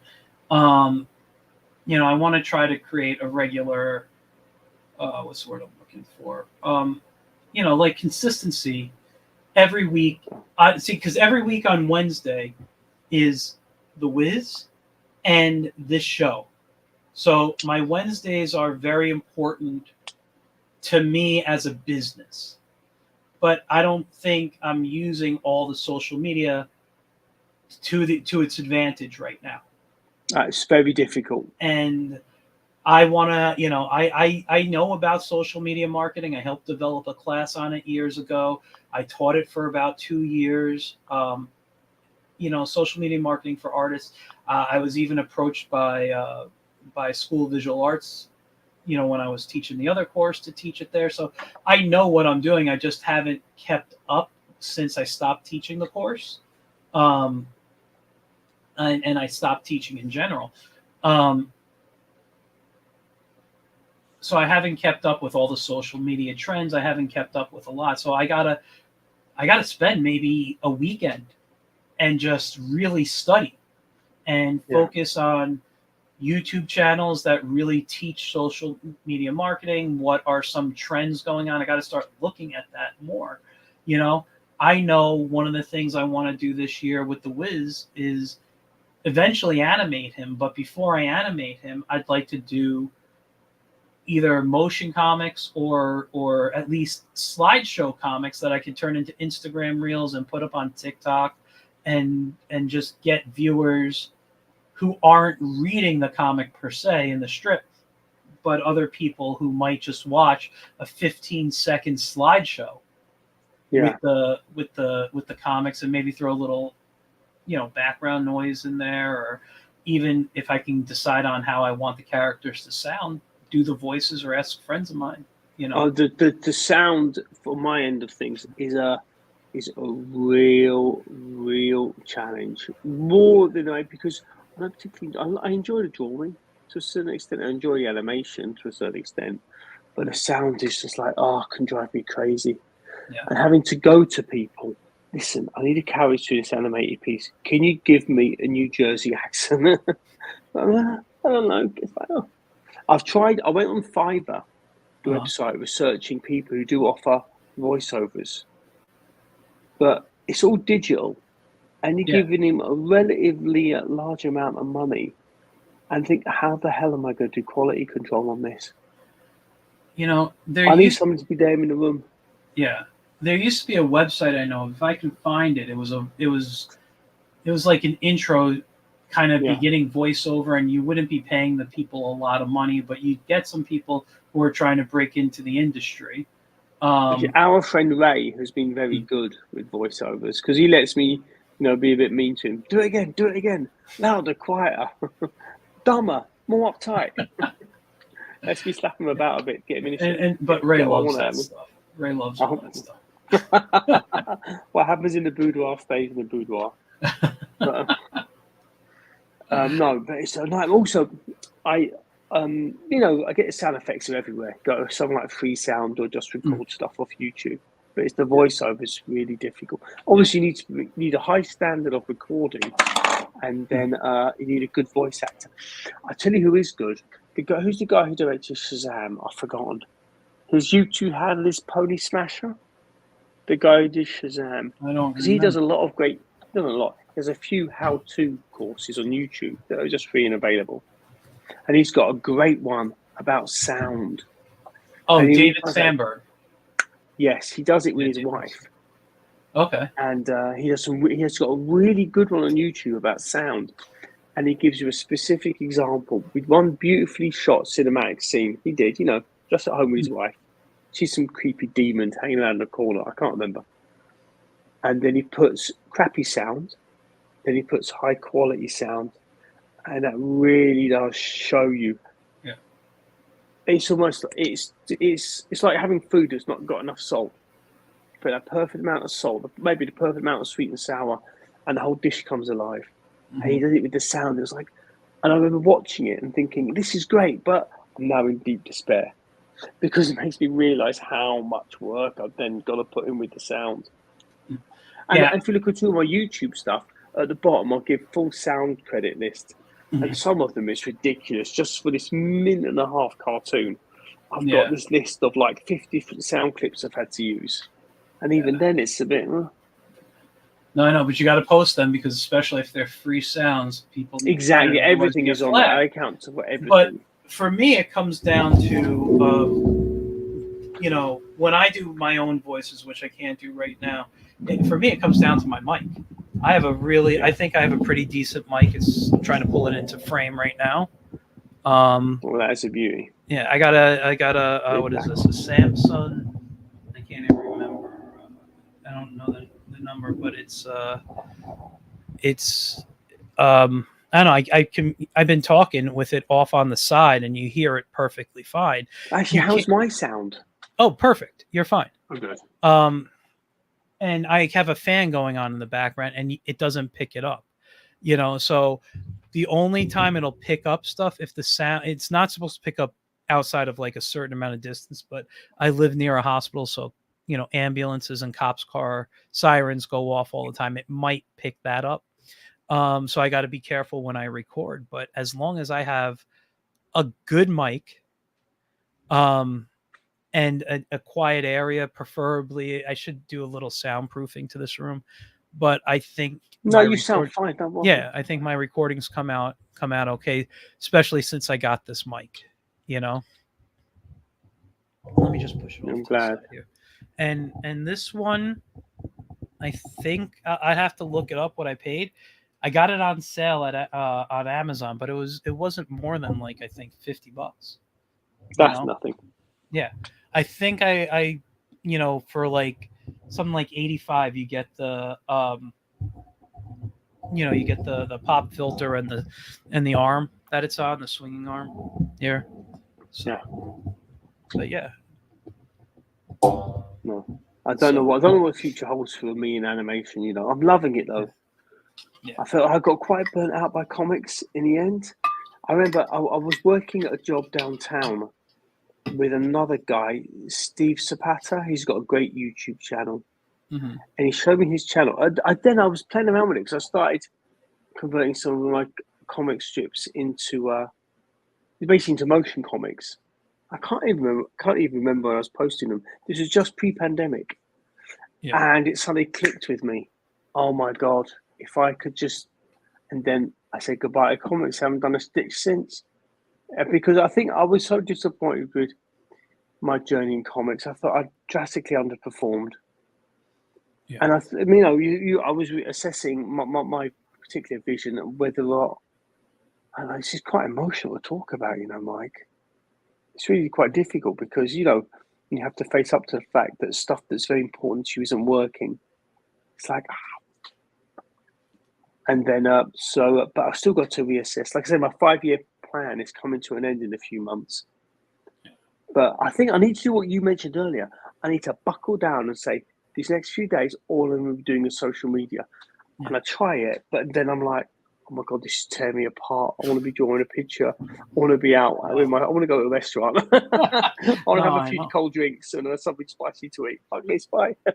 But you know what? You spend, because what I sometimes do with my social media, I use Hootsuite, which... Yeah, I've used that in the past, yes. And I'm still on their free account. I don't do any. I do as cheap as possible for myself right now. I don't know if they do free accounts anymore. I think I'm just grandfathered into it, or they have it for a short time now. But what I used to do is, when I was really working social media, and let's say I was just pulling drawings from a year ago or just stuff to post, I would sit down for an hour on Sunday or something and set up all my posts for the entire week and be like, this is going to Instagram, this is going to Facebook, this goes to my Get in Tune page. And I would just take everything that I've made up, and I'd literally spend an hour or less and just set up my social medias to post on Monday, Tuesday, when the whole week. And that's it. I wouldn't worry about it, and it would automatically go off at different times. But I'd also watch when it went off. Like, okay, so this one I posted at 3 p.m. It didn't get a lot of interaction. So let me try earlier. Or so, like, what I tend to do is I find Instagram audiences will, at least the people who look at my work, tend to look at it like after 5 p.m. That's when I'll start, or it's either early morning or after 5, because it's either before they go to work or when they come home from work, at least for me. So I know if I'm going to really post something, I should probably post it later on in the day or kind of as soon as I wake up, Facebook is different. I'm not seeing as much interaction on Facebook as I do on Instagram. So it's kind of whatever. I think Facebook, I associate Facebook with seniors nowadays. Yeah, I don't know why. Yeah, I mean, so it's really hard because that social media, it's always changing too. Yeah. Remember, there's TikTok, which it's so overwhelming to keep up with it. It's like, why? Because I do try and like make a bulk of social media things. I mean, if you go to my Instagram, you see it suddenly stops, and it starts, and it stops, and it starts. Because they build up all this momentum. I post loads of stuff, and it's like, oh, nerds, this did my 9. So, and then I just don't do anything for weeks. And then I suddenly get momentum up, or suddenly start deciding I want to share my love with the world. But it's kind of frustrating because I want to get some intern, basically. My wife actually does this for a living. She's in charge of a lot of social media stuff for a huge corporation. She does for a living, but sometimes I don't want to get her involved in my grubby little world of entertainment of strange men and thick women making strange decisions in strange worlds. Yeah. So I'm a bit embarrassed. I didn't mean her. Listen. I say use your wife. If you can, if she knows the stuff, do it. No, because it's a 9 to 5, and I don't want to drag her down into my cesspool. I don't listen. It's fine. I have my wife's an assistant during the day. She comes home and cleans up my email for me. She'll tell me when to look at stuff, and because I don't pay attention to any of that, I look specifically for the people I know are emailing me or what I'm supposed to be looking for, and then. I don't want to mix work. I don't want to mix work with family. Believe it or not, my accountant warned me of that about 18 years ago. Mm. No, probably less than that, probably about 15 years ago. I was playing about with some aspects of my business, my corporation. He was like, no, do not do that. You have to keep it totally separate, whatever you do, because, it just makes common sense. You have to have a clean delineation. Listen, I get it. It's smart advice, and the only reason I ask my wife questions is because I trust her. you know. Yes. That's it. She'll help me with colors because I can't see them. I'm coloring, and I'll call her name. Can you come here? Or if she's busy, I'll text it to her, and I'll be like, here's this. It's supposed to be blue, like a deep blue. Is that deep blue? And she'll be like, no, it's not. And she'll come in and she'll sit there as I'm pulling on colors and in Photoshop or whatever. And she'll be like, okay, try that. That's the blue you need, you know. And and also, like, being colorblind, I see grays as green sometimes. So sometimes I think I have a green background, and she was like, no, you have a gray background, you know. So I need to I need that help. So I look at it this way: any money that comes in, we're both using it. So yeah, that's what I figure. I don't earn money; my family earns money, so, as it should be. Because the whole idea of it's very interesting for 20. I'm always telling our friend Ray this year is going to be our year, but I'm absolutely positive 2024 is going to be our year. I can just feel it. I can feel a certain an energy. I think it's called desperation. This energy. I feel. Thing is, I'm very privileged. I'm in a comfortable living drawing pictures, Mike. Yeah. And I'm still complaining and moaning and frustrated. But we all do that, Yeah. We get stuff done. Yeah. Listen, we want to create what we want to create, and there's stuff in our way of stopping us. And whether it's work, family, friends, it's life. It happens. I yell at my children. Yeah. You're holding me back, you turds. Listen, I'll tell you a story. I won't name who it is, but I had he's a pretty well-known artist, not in the comic world, and he was a teacher of mine, and somebody brought alcohol to the last class, and there was some. Listen, I don't drink, but everybody else kind of had some, and the teacher got a little drunk and shared a little too much knowledge, and he was saying how he truly loves his kids, but sometimes when he hears them walking upstairs while he's in his studio trying to work, he gets upset because he wishes they weren't in the house. And he's like, I don't wish I didn't become a father. I don't wish, like anything bad. He's like, I just wish they would leave. I totally understand that. And he's like, I'm just trying to do work in my studio. It's my happy place. And there's footsteps up there. If my wife and kids just left, I would be so happy. I actually prefer working next to my wife. Mm-hmm. But my kids, obviously, but I don't mind the kids being home. But as long as you get every now and then. No, I was about to be too honest, but that's not entertaining. And it's going to be our year. Yeah. I've got to figure out how. And as I go back, my priority right now, next few months, is who the hell is my audience? So I feel I can't really market myself until I figure out who I'm marketing to. Because I'm just going off what I've seen. I know you want to work with the animation stuff. I know you want to, I said your work reminds me of Archer in a way based on how you animate. But that target audience, it's. Oh God, is it John Benjamin? He's the guy who created Archer and Bob's Burgers, isn't he? I don't know if is he the creator? He's the voice. I the voice. I'm not sure. I know that the guy who designed the characters passed away a few years ago.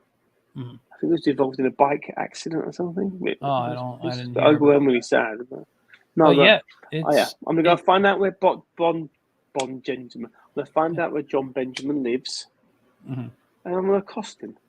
I'm gonna say, baby, you're gonna give me work. You're gonna pay me well. You're gonna give me all the glory.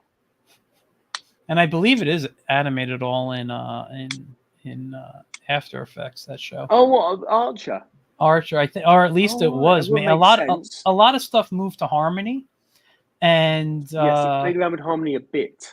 I used to know it not super well. I knew it well enough to animate like traditionally in it. I didn't know how to do what's the word, like rigging. I didn't learn any of that. I just was able to put a simple background in and just draw and animate in there. doing stuff. Right now, I'm still on Adobe Animate, which is fine. I've been using it since it was Macromedia Macromedia Flash. I did Yeah, used I to use knew Director. Flash years ago. I Yeah. made an animation. Do you remember the old Shock Jocks, Opie and Anthony? Yeah. Yes, they had an animation festival. This would have been probably just over 16 years ago, because when I was halfway through making the animation for Opie and Anthony, that's when I got my representation with Famous Frames. Mm. And that's out there. But that's the kind of, looking back, the Shock Jocks, the stuff I did for them could get me cancelled now. It was so revolting and juvenile and mean-spirited. I love it because it's so carefree and so middle finger up to the world. It's kind of got youthful exuberance, but it's quite crude and crass and things I love, but maybe I wouldn't make a lot of creative decisions. It's a different. And I did that in Macromedia too. I'll send you the link. That was because I had my father-in-law, when he emigrated, he gave me a big fat desktop with a CRT monitor, and it was so difficult. It got me so stressed doing it, so anxiety shakes doing it. There was this ticking deadline to the animation show. I ended up on the very last day. I went to the Opie and Anthony studio and I gave them a CD with it on because I couldn't email it. Yeah. And wow, these memories are so. As an immigrant going down to Manhattan, going down to this big broadcast studio, and I gave it to one of their. Somehow I got in to the studio, and I gave it to Steve Carlisi, the late great Steve Carlisi. I gave it on a CD. And again, I'm sweating and getting goosebumps at the same time thinking about it. But I'll see a link for that because that was done in Macromedia Flash. Interesting, yeah. So No, I've played around with Adobe Animate a little bit, but not extensively. It's still Flash. It's just updated. They changed the name because what was it, back in a few years back in the 2000s, everybody was saying Flash is dying. It wasn't dying. It was Flash Player was dying and eventually removed from the internet. Nobody uses Flash Player anymore. So they changed it not to confuse people, and they could still use the software. I think it's a fantastic software. I think, as you know what it is, it's really getting clean lines when you draw in there. That is the issue. Yeah. And because it's still vector and it converts a little vectorish, and you just got to get used to it. When I'm overdoing when I'm doing shape, a lot of the time when I'm doing shape layers in After Effects, I'll put a filter on it to give it some texture. I'll put a rough on edges, and even that's not perfect. Yeah, I agree with you. Yeah. Giving life to vector art can be a real challenge.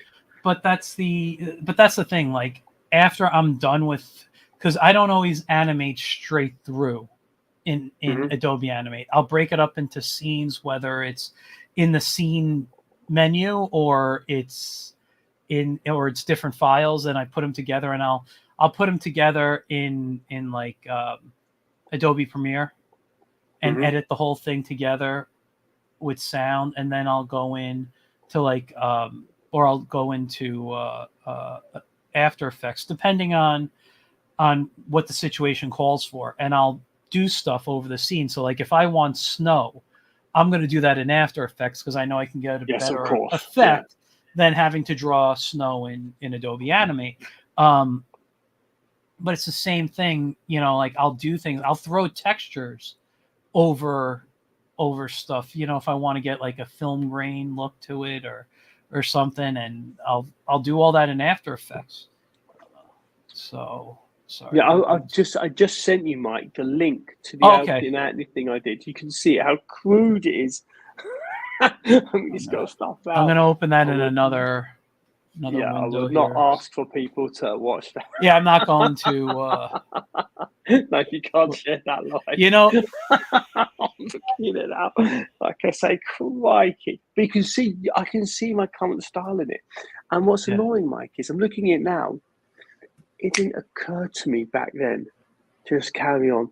I wish I'd left the comics behind and really embraced what this was, because I think this was obviously the future to me. Because this one animation was seen by as many people as all my comics put together. That one thing. Yeah. It's incredible. It didn't occur to me. But then I can't go back in time. I don't want to drive myself crazy thinking like that. No, I'm going to have to jump off soon, Mike. No, it's okay. Listen, I'll get woken up about 8 o'clock and children will demand breakfast. No. I told you, as long as you need to go for it, can go for it, we'll end. But, just looking at your drawing right now just reminds me of something, because you did it for a festival. I forget what year it was, but it was in I believe, the mid-90s. Wizard, the magazine Wizard, was having like a film type of contest. And I started animating it in Macromedia Flash, but I never finished it. So I never got to send it in.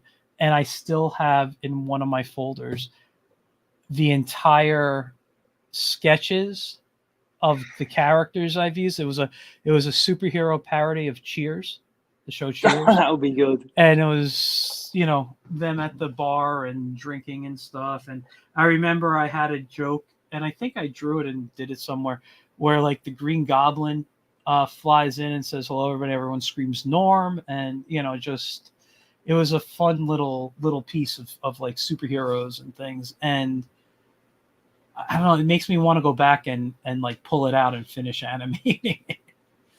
I know. I have to start over. I do think about that going back, and I really do not like to go back. I find it, because the problem is I associate stuff which failed. I associate with a lot of stuff which wasn't accepted well.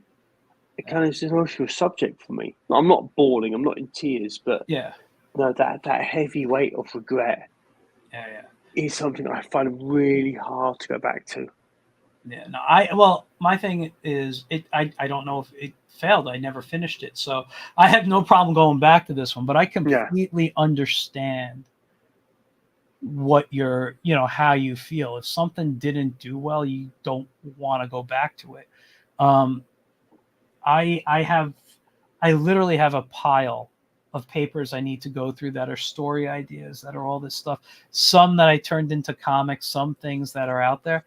And there's only one comic that I wrote a long time ago that I published that I want to go back and revisit, because I don't think it had the chance that it should have had back when I put it out in the late 90s and early 2000s. So I do want a lifetime ago, dude. Yeah, no, but I still think the characters are good. I think the story is good, but I've updated it a bit.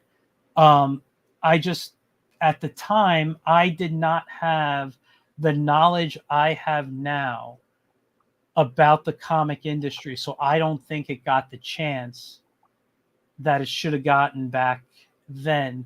And with my knowledge now, I think I have a better, what's the word? A better hand. Yeah. Well, I bet I have a better hand on how to advertise, how to get because back when I was putting it out, there wasn't social media. It was do conventions. Now I have a way to reach a wider audience, because I couldn't afford to go to all big conventions. I did what I could. And eventually you do enough conventions, it's the same conventions, the same people coming. If they didn't buy it the first time around, they're not going to buy it the 10th time around, No, dude, I remember having a baby. This is probably about 8-9 years ago. Mm-hmm. I can't remember. I went to a specific Comic-Con in the Northeast, and the level of unhappiness I had at this Comic-Con. I'm trying to get people interested. And that was when, I started, I cannot just turn up. I have to know who I'm turning up for. And the people who come to this convention are not the people who will be interested in my work. And that's when, I think that was my journey towards leaving comics behind, thinking, well, I don't want to romanticize this. I'm here to entertain people. And if people not being, if I cannot find the people who want to be entertaining, well, do something else. Yeah. No, it's a bit heartbreaking. I think it may be in a Comic-Con in Jersey with our friend Ray. This is maybe about 8, 9, 10 years ago, and being heartbroken. Thinking, I've been seduced by sunk cost fallacy, and I should have, like I said, dumped all this many years ago because this wasn't working. I was too focused on actually drawing, and I was too focused on drawing, not thinking, why am I drawing? What's the fucking point if nobody's going to see this? Because these things, it's a thunderstorm. No, I get it. Like Listen, rain I get now. it. Listen, comics, animation, whatever you're choosing, any creative field is always difficult. And you at least were able to say, you know what, this isn't for me at this time. I'm going to stop. And you walked away from it to pursue other things, which is perfectly fine. Last year, I can't help but feeling like a loser though, in a way, because I'm comparing myself to Dan Clowes and to Frank Miller and to Alan Moore. Literally the top of the pile. Mm. And so when you're a shrimp at the bottom of the ocean, and there's this beautiful, sleek dolphin up here, it's like, oh, I'm a little crustacean. But you know, I think everyone had an issue with that. I've come to the point where I've said, my work is good for the type of my art is good for the type of work I put out. I'm not trying to be George Perez or Jack Kirby or any artist I look up to. I'm not trying to be, you know, whatever art writers I'm looking up to. I'm not trying to be Hanna-Barbera. I'm Michael Gracia. Mm-hmm. My work's going to be Michael Gracia art. If it resembles anything, that's because I'm influenced by stuff. But I'm not trying to copy Alex Toth superheroes, who I love. Alex Toth, big influence on me. But I'm not trying to copy his work. I'm just doing what I Alex like Toth to do. is amazing. Yeah. I mean, he blew me away. Alex Toth, and who was the guy?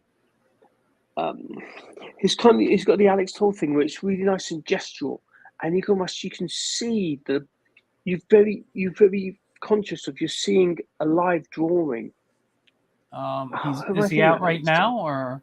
No, I'm thinking of oh my god, he's a European artist who drew the Sailor set in the 1920s. I'm not familiar, I don't think. Oh my god, Alex Toth anyway is amazing. Yeah. He's just so alive. I think I used that expression maybe about 15 minutes ago. When the artist, you feel the art is alive, but it's not too slick. You can you're looking at the artwork, but you feel like you're looking over the artist's shoulder as he creates it. When you can see the pencil and the eraser, and you can see the little filaments of the brush. Yeah. Oh, I heard a story about him, how he would draw so detailed, even though his work is very like less is more type of style. He would draw detailed and then erase all the crap he didn't need. Mm-hmm. So he would just, I don't want to say he wasted his time, but he just drew. So, I'm looking at some Alex Toth right now. He's so good. Look at this. So alive. Yeah. Oh. Actually, it's not. Yeah, it's just, I don't look at it anymore. I'm feeling glum. Well, that's the thing. Like, I don't look at that stuff anymore and be like, why can't I do this? I look at it and be like, I'm drawing comics. I'm drawing superheroes. I'm drawing whatever it is. I'm having fun. And if it's not fun, I'm stopping at that moment. Sometimes I think I'm working when it's not fun. Mm-hmm. I've got to go through the fun to get to the level that's fun. I'm nearly there with my own personal stuff. I rarely, like, everybody tells me when they watch me draw, like, I'm in a whole other world. Like, they keep telling me I look like I'm having fun. There are times I'll draw and it's not fun for me. I stop the drawing and I start something new, or I go on and do something else to just get this whatever funk out of my head. But I've had that more times happen to me at conventions where I'm just sitting and I'm just doodling, not even doing a commission. I'm just drawing because I want to draw. And people will come up to me and say, you look like you're having a lot of fun. I go, I am. Thank you. And I start conversations about it. But occasionally I'll get that, and then they'll go into a long speech with me like, you're the only one who looks like they're having fun here. Every artist is, because they have a price that is so high, or whatever it is, or it's just like, if you're not going to buy, leave my, get away from my table. Some people are rude, some people are very nice, whatever it is, but they're always like, every other artist they sees this as a business, and or is attacking it as a business. And although I try to bring my table to my business, art is fun for me. I want to have fun even at shows. I want to have fun anytime I have to create art. That's just how it is, and that's my thought process on that. I'm looking forward to having fun, but at the moment, with my personal stuff, I don't think I'll be having fun really for about another 2 months, and hopefully the difficult stuff I'm doing at the moment will be over. Yeah. Also, my 9 to 5 storyboarding, I've never had any idea if it's going to be fun, and a fun job can head south and become not fun, or a miserable job can suddenly become fun. It all depends, because there's so much is out of my hands. I have no idea what nonsense the director's having to deal with, because every now and then it can get taxing. And then it's never a blame game, because you never know what pressures the wider part of the team is going to be under. So kind of get on with it. No, I know, and you just got to push through for deadlines. But horrible. I know, and that's the times when I'm up at like 2 a.m. and I'm drawing, and my eyes are spinning in my head. I'm thinking, this is crazy. I'm going insane. I'm so unhappy. Nothing is making me happy right now. Not the most fun podcast, not my most favorite music. I'm just drawing and drawing. And then it's done and you send it off. It's like elation. No, I know. I actually think, because my new job, well, I don't call it new job, but my day job, it deals with art, but it's not about me creating art.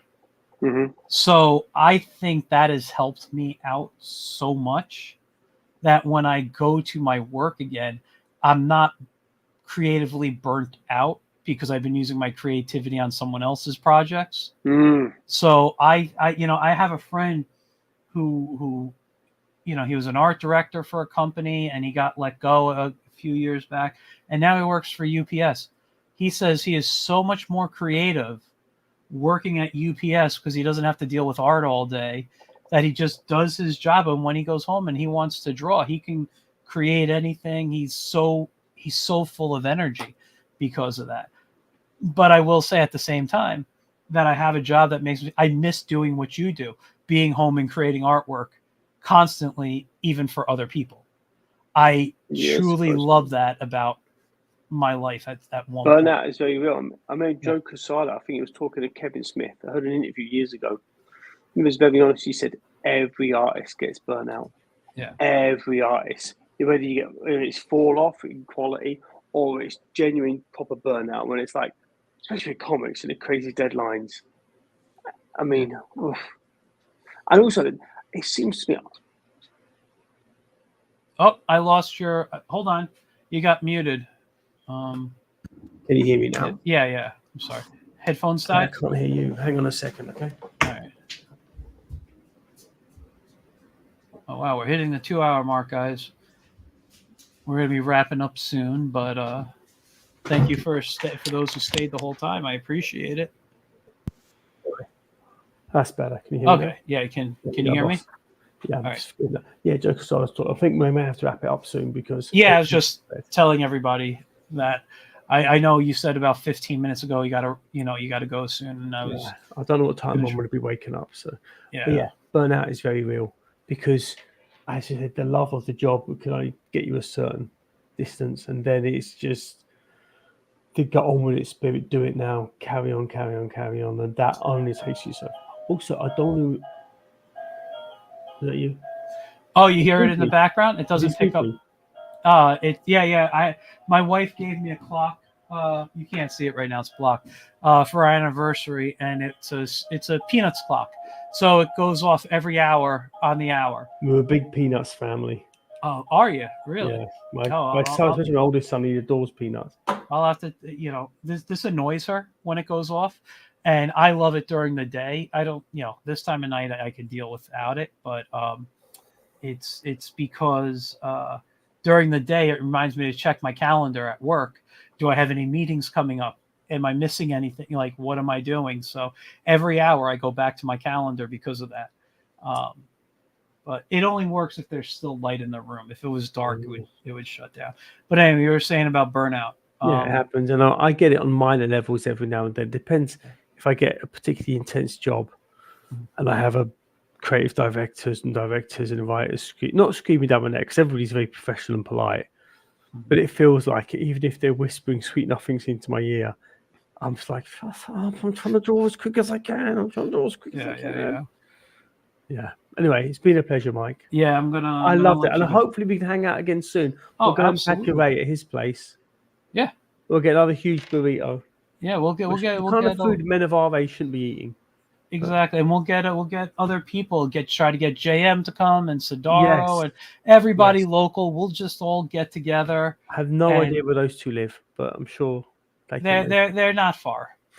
Ray, if you're listening, and I hope you are, we just invited a lot of degenerates to your house. So tell your family to skedaddle. All right, guys. I'm gonna drop you backstage. If you want to hang out for a second, you can. If you really have to go, Let's free. go and get some. Yeah. But again, thank you for coming on. I had a blast chatting. Thank you, Mike. We'll definitely hang out soon, and I look forward to watching on the other screen that animation link you sent me. Well, be careful. Look it won't be on air. It's understandable. The thing is, I understand if people have problems with it, because I'm looking back. Why the hell do I do that? It's low quality, juvenile, and crass. That's fun. All right, I will. I'll talk to you soon. I'll see you in a bit. Thank you for your time, people. I loved it here. It's great talking to Mike. Thank you. That's it. Enough with the brown nosing. Bye. Bye. Whoops, wrong person. There we go. Sorry about that. All right, guys, that was a 2-hour. I haven't done a 2-hour show in a while, but man, it is so fun chatting with Ed. I wish I could have showed you his animations live, but as you guys know, on a Mac, this sometimes sound doesn't play when I share it.